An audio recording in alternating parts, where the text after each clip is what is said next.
Hello, you're listening to Questboard, a podcast where we make up random side quests. My name is Brandon. And I'm Tiffany.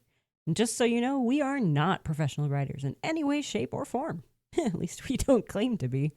We just really like tabletop RPGs, and we do this for fun. That's right. And we played some more Monster of the Week. Woo!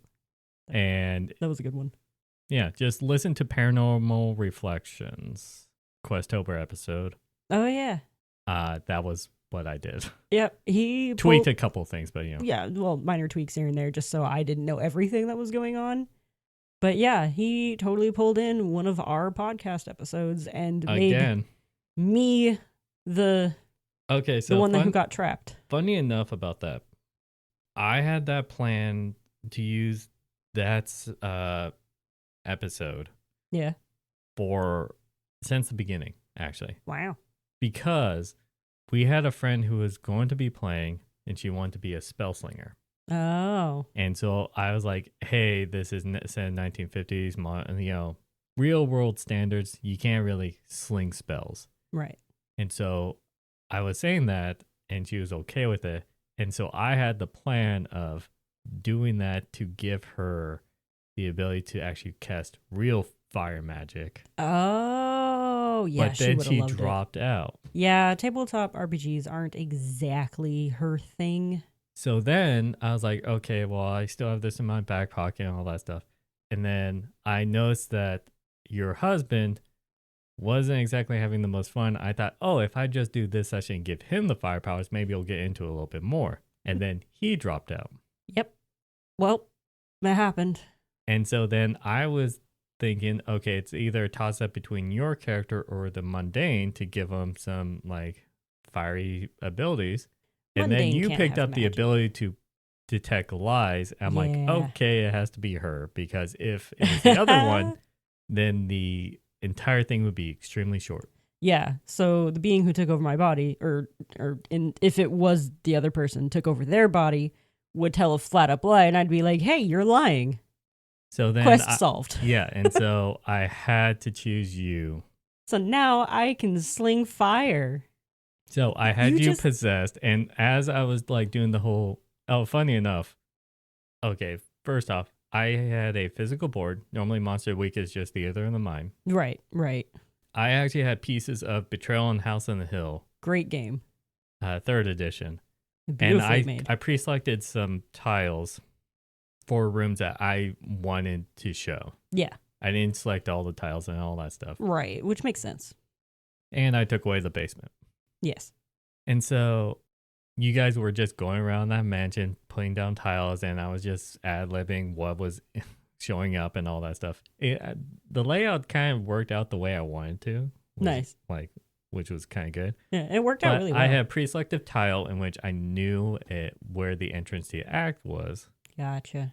And you guys discovered it very quickly. Mm-hmm. And so you guys all went up there and all that stuff. And then when I was describing the moment, I had to tell you, because you guys were just chatting around, like talk about the spirit. I'm like, Tiff, your character feels like she wants to like go downstairs to investigate something. Because I'm like, I need to get you out of this room. Yeah, and then I played into it. I'm like, well, if I feel like this, I should probably tell everyone, hey, I think we need to go back downstairs. I played into your hands. Perfectly fine. Did you not question it? No, not at all. Okay. I'm like, well, at first I was like, wait, why am I getting this weird feeling? I'm not because magical in any way. I didn't realize that though. Yeah. And so you left, and then that's when I got to describe the scene of like, and that's when it clicked for me what was going on. And halfway through the description, like you're looking at me and you're just like slowly growing, like gaining a grin. I'm like, yeah, you know what's happening. Mm-hmm. I'm surprised you remember this episode. It's a good episode. I like it. And so that was one of the things. Like everyone had to then not metagame. Oh, and yeah. We talked about this in the episode. Yeah. About how hard it is to not metagame. And we did our best to not metagame the whole time. We tried There so was hard. some metagaming. Just a little bit. Because you can't not. Like, that's the thing is a lot of it was like they tried to say, hey, this has logical thing. Right. But my argument is I just accepted it, and I'll explain why. Okay. But this beginning part was the perfect example. when you yourself, I said, hey, you have a feeling you want to go downstairs. And you said that. No one else questioned it. But then when I took over your body and I said, hey, let's go somewhere else, they're like, no, we got the ghost right here. That was a very distinct meta knowledge did affect, quote unquote, the character. Gotcha. You know what I mean? Yeah. Because when I told you that and you were like that, they didn't question it at all. Mm-hmm. But then when they knew I was controlling and I said that, then they were like, no, we got the ghost right here. I'm like, well, we need to figure out more. Like, we're not getting any information. Yeah. We need to like search around for more clues. I see that now. Yeah. Yeah, you see that now. Like in the moment, I'm like, yeah, I'm seeing signs of already meta bias. Mm-hmm. But I was fine with it because, funny enough, you guys developed a yes and no system. It was great. Which, you want to explain what your yes or no system was? Well, one of the characters can see ghosts, so she could see this floating spirit, which is like a wisp. Oh, that's which right. was me. I took away the ability to see in reflections, and Yeah. instead I knew a character could see ghosts, so then it was replaced with that. Yeah. So she could only ask me yes and no questions because I would float left for yes and float to the right for no. And funny enough, when you guys decided that, I thought, why can't you just do a like up and down, jump up and down for yes, and then move, like lean left and right for no? Fair. And that's what I was thinking in the moment. But I'm like, hey, they came up with their own No, system. I considered it. I just didn't want to mime that, so I would just mime leaning left or right to answer her questions. It was more fun that way. And so, yeah, then it was the party splitting off and all that stuff. We had a really funny who's on first. Oh, that was great. Because they kept asking you questions about like, is Willow okay? Like your character. Yeah, and I have to be like, well, and no, I'm not okay. You kept answering things that was defending the body because they were just thinking that you're referring to the body when you're talking about yourself, the spirit. Yeah, it was confusing. It was hilarious. It was great. No, I was confusing myself, but I was trying to play as a 13-year-old girl. And then you threatened the body. And then I threatened the body because I was funny. Angry that we were circling around. I'm like, yeah, I'm very mad at this thing that's taken over my body. And then, then it got a little dangerous. And I'm like, okay, I might die. And then, you almost got exercised. I almost got exercised. I was like, I am not the problem here. The problem is taking over my body.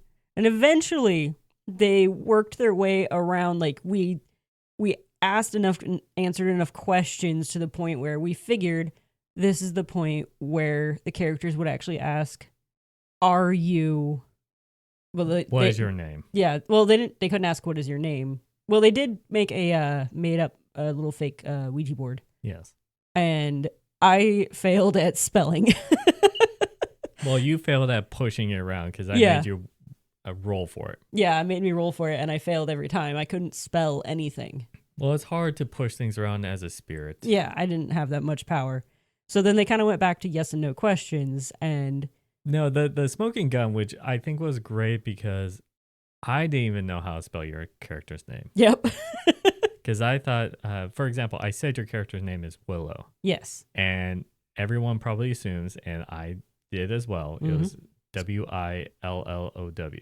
The fun thing is her full name is Willoughby. Which I knew that. Yeah. But I never thought about like... It's Ough. Yeah. And so you spelled it that way. And that was like the cool smoking gun that I could like, even through role playing, like I didn't know. Yeah. And so then that was a smoking gun. And then your body had fire powers because of the ghost that's inhabiting it. Right. She was an arsonist before she died. So, of course, fire. And so then I was like slinging fire and all that stuff. And that was really cool. The party had to drag the body back up to the mirror. And literally all that kicking stuff and screaming. And just burns all the way back up. And that was a part of the thing of like why the tile thing worked. Or because then I'm like, okay, this is how many spaces you can move before you have to roll again, or like you take more damage. Makes a lot of sense. The longer you drag her. You guys get back, you force your way in, and then broke the mirror. All good. Yay. And then one person who loves to take damage. Oh my gosh. Whose character is designed to take damage. Yeah, literally. And not know how much damage they took. Yep. Afterwards found out that they took too much damage and died. Yeah, we lost our cousin.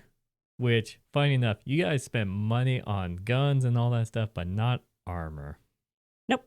If that character had armor, they would have been alive. Yep. He took 1 more point of damage than he could handle. So, I do have a plan. I've always had a plan if someone dies. Yeah. I'm excited I get to do it. And hopefully you guys will be excited about what I have cooked up. I'm always excited about what you cook up. Mechanical wise for the campaign. But yeah, we will see. Oh, and if you hadn't guessed it by now, since the ghost had fire abilities in my body, now I have fire abilities. Yeah, that was the thing. Like I said before, when I planned to give it to 2 other people before you, you were plan C. And the funny thing is, one of the random facts about my character is she is secretly a pyro. Yeah. So it fits. You just randomly came up with that in character like 2 sessions beforehand. Yeah. Just like, oh yeah, she likes burning things. And I'm like, that at that point, I knew I was gonna make you. Oh gosh. And I'm like, this is really ironic. Oh, she'll be happy about what she's getting in a couple episodes or a couple sessions. They're basically episodes because it's essentially episodic, Courage. Yeah, it's like Courage the Cowardly Dog themed. So, anyways, yeah, that was the update on that. Watch that episode, and I changed some of the things, but for the most part, the core of it mostly the same. It was great, and yeah, it proves that. I think, like I said in the episode, we talked about how concerning we were about metagaming. Yeah. And it is true. So the only way around that is to have that one player play along with you. The thing is, though, I still would have had fun. You told me that you were down for that after the session. Yeah. I said, well, would feel bad if you had to fight for the detriment of your own character instead of fighting for your body back. Mm-hmm. You're just constantly fighting for the death of your own spirit. I think that's not fair. You should have a fighting chance to understandable stay alive, quote unquote. Or it would have been funny if you were in on it and then you exercise your old self. I'm like, okay, you have to roleplay for the rest of the campaign of this girl who possesses and tries to act normal. Oh shoot. But I did give her a backstory where she hates your family. So yeah, she absolutely hated our grandparents who like no. It was like your great. Yeah, well, our grandparents' last name is what I was getting at. But us siblings don't have that last name. Mm-hmm. But our cousin did. So if any of us had said our cousin's last name, she probably would have gone ballistic. She would have broke her facade a lot sooner. I had a plan if she found out, like, if you guys read the journal and found out and said that out loud, she would have broke character and then would have tried to kill you guys. Except the one who found the journal forgot that he had to journal. Yeah. Anyways, this was a long recap, so it was fun. We had a blast. I still make good, intense sessions, I like to think. You do. But anyways, we have our normal podcast that we need to make. What? I know. Every time we do recaps on our sessions, it's always long. We go a little long because we're having fun. So we are doing Roll Nat 20. Yeah, we're rolling off of that list today. So we need a 20. Yes. Would you please roll for me a D20? I got 12. 12's good. Let's see. Rolling down. Side quest number 31. Hello. The word has been echoing in the well for days. The town guard has Wellness check. It's a Kelpie. Sorry. The town guard has sent men to investigate, but none have returned. All the townspeople swear it's just a dry well. There should be nothing at the bottom. And certainly no one should be down there. Yeah, I know it's just wellness check. No, one. Oh. I just thought of what it was. It was like done, episode done. Oh no, he's done it again. It's a mimic. That's it. Done. The bottom of the well is just like it's like the Sarlacc pit is just like the stomach. So they go down and then it's eaten. And it's just saying hello, hello, hello, hello. Yeah, it's a mimic. It's able to come. Yeah, well, episode's done. Cool. Yeah, done. That's our podcast, Bye, everyone. guys. And happy questing. Something different. Okay.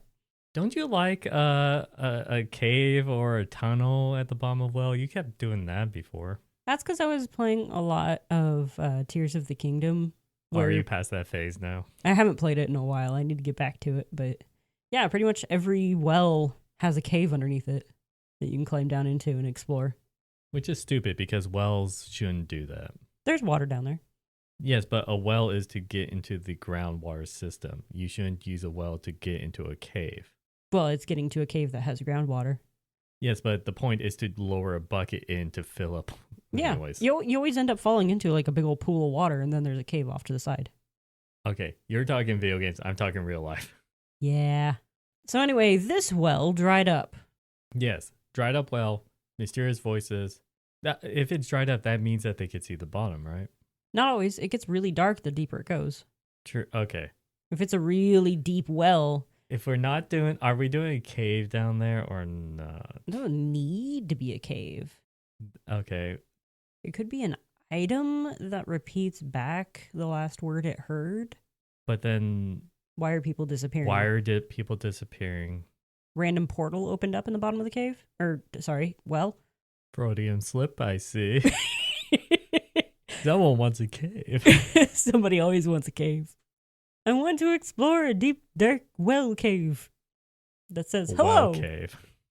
I don't know. This one's weird. Yeah. This is way too weird for us. No, I honestly absolutely love your idea of it being a mimic, but The well is a mimic. yeah, the well itself is the mimic. And No, it's too simple and nothing for us to add then. yeah, but why would it say hello also? It's the same reason why they make themselves look like treasure chests, is just to allure. Yeah. They're adapting. Maybe it saw someone shouting hello down the well to get an echo back. It learns. Yeah. Anyways, Terrifying. I feel like we should think of something else, but I don't know what. Okay. How about this? Let's think of different ways to cause the hello, and then we can work from there. All right. So what can speak back? Parrots. Normal. Kanku. Yeah.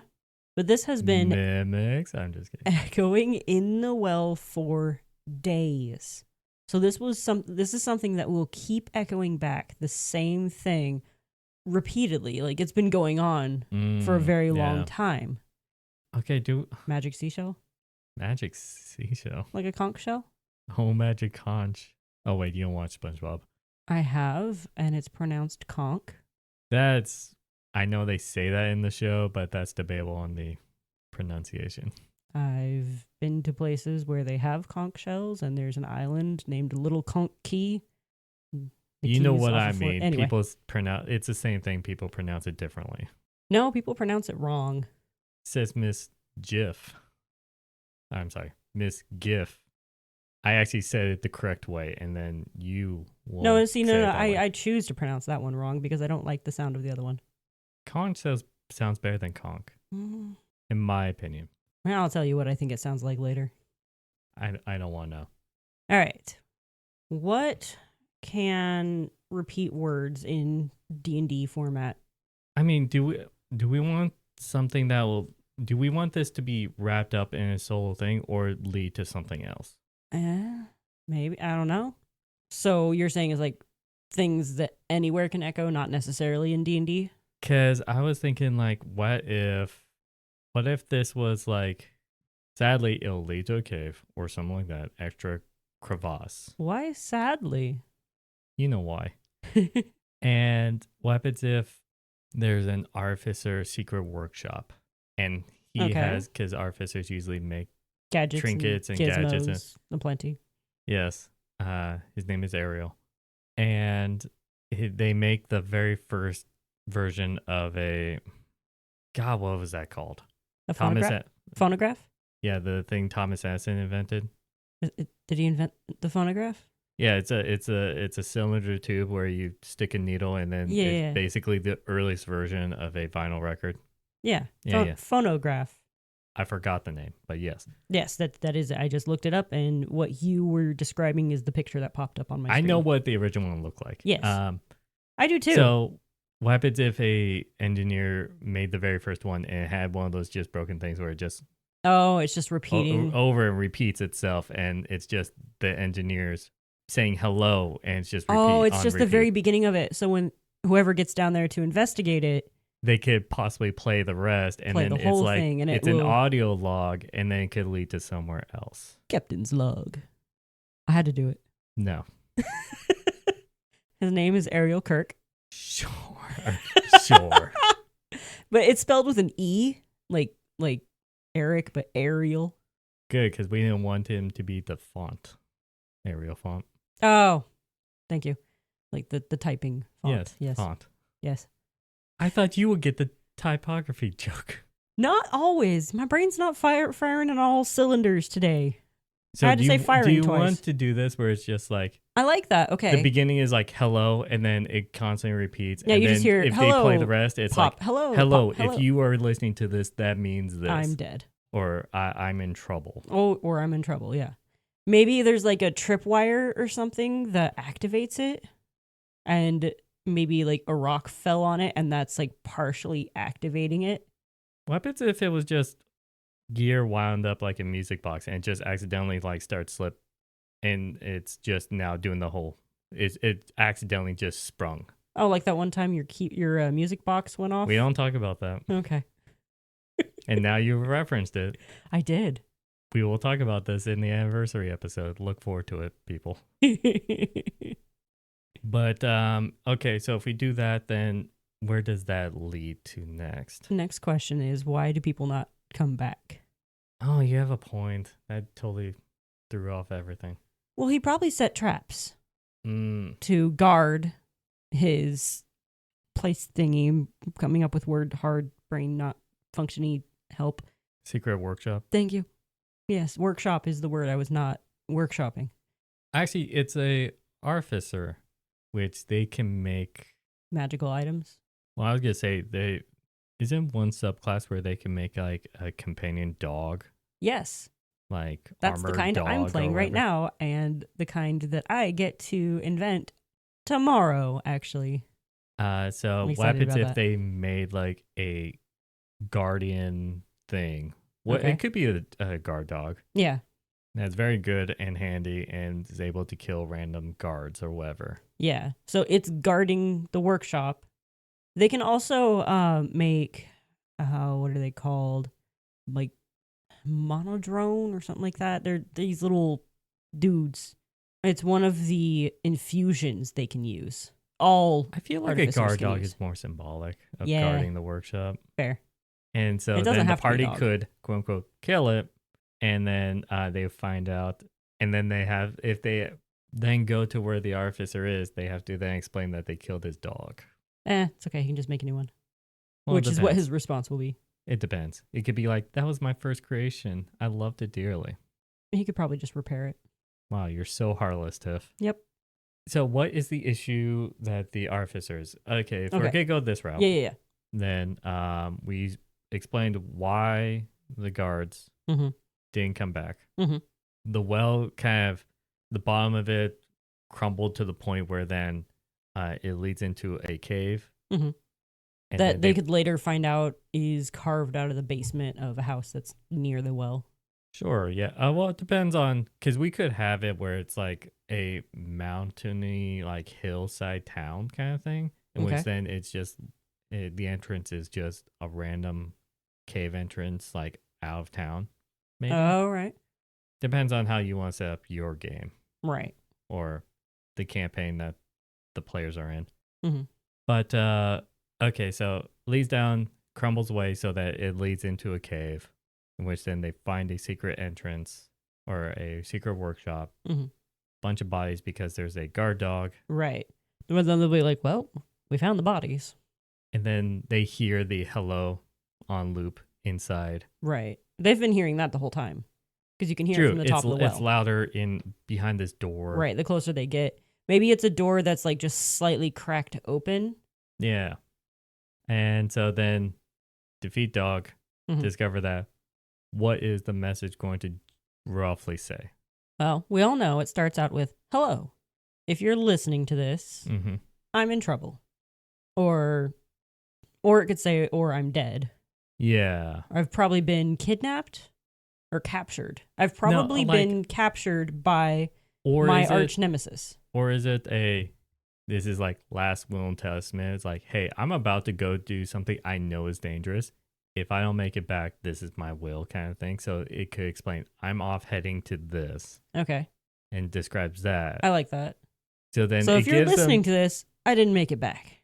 Yeah, so it gives the party a chance to like, we could end it here. We could discover it and pay off. Or we could go off to wherever it is. Well, they can probably stop the recording. Well, like listen to it all, stop the recording, be like, hey, we solved your talking problem. So that's the thing. They could end this quest right here with the town because they solved the source of the hello. Yeah. Where the guards went and all that stuff.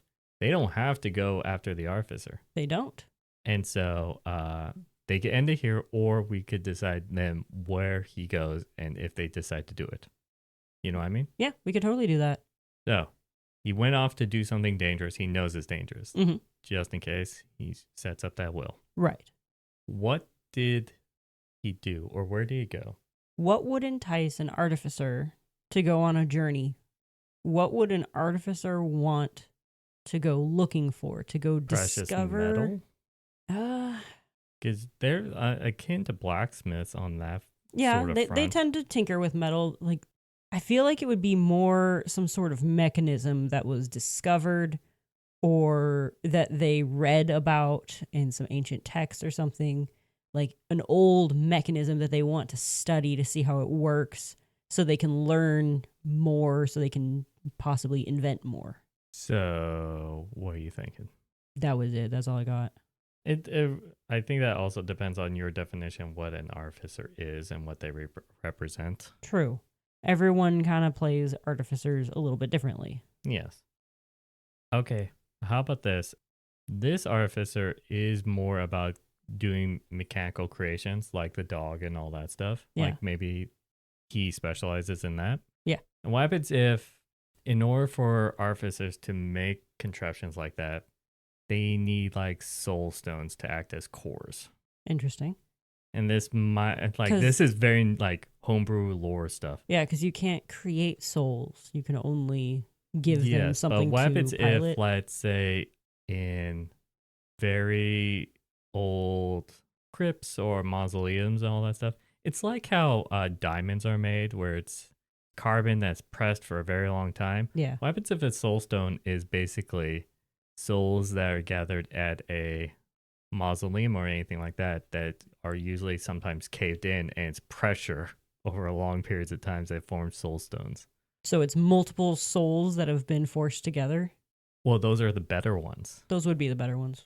But you could find individual ones, but they won't be as big. So it's things that have been buried. Yes. So he's got to go diggy hole. Yes. We didn't establish the race of Ariel. No. And honestly, it doesn't necessarily matter. Whoever's DMing can choose whatever race they want Ariel to be. And so what do you think about that as a lore reason?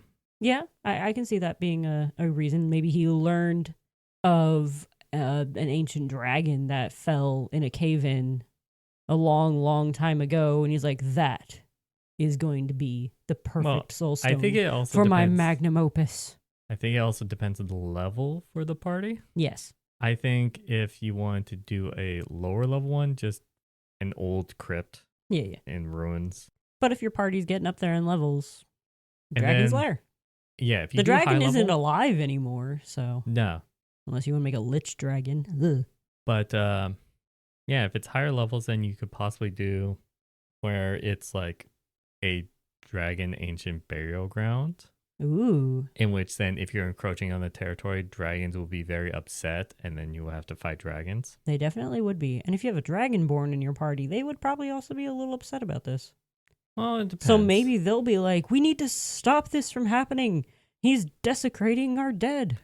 It depends on how attached the dragonborn, because there's some like people that's like, I don't care about my ancestry. Right. I just care about now, and there are people's personalities that are like that. Right. So that could be a possibility, though. But yeah, I think either high level like that or a low level of just a ruined crypt that's abandoned and caved in over time. Yeah, I just introduced soul stones into your world. Woo! If you want to do that. And if the party does follow in his footsteps, maybe he'll like lay out roughly where he went. And they find him dead. And they find the soul stone. Maybe they could learn something really cool to do with this soul stone to like empower the party there's or like a save the world. There's a Warforged body in the workshop, Ooh. and if they insert the soul stone in that, then you have made the first Warforged in your world. That would be cool. Yeah, something like that. And then that's a great way to bring in a new player. Oh, I was gonna say that's a way if you want to bring in a new player if somebody's been wanting to join your party. Or what I did, which is I knew my character was going to die. Yeah, that too. But yeah, if you put this in your campaign, let us know, one, which path you did for the high or low level one. Mm-hmm. And if your party actually did it, or they're just like, money please town, we've solved the mystery. We turned off the hellos. No more spooky hello messages. Let us know down in the comments of this YouTube video, or on X at QuestBoardPod, or on Blue Sky at QuestBoard. If you have a job posting of your own that you want us to make a quest out of, you can let us know on any of those sites. And with that, I wish you all a good night. And happy questing.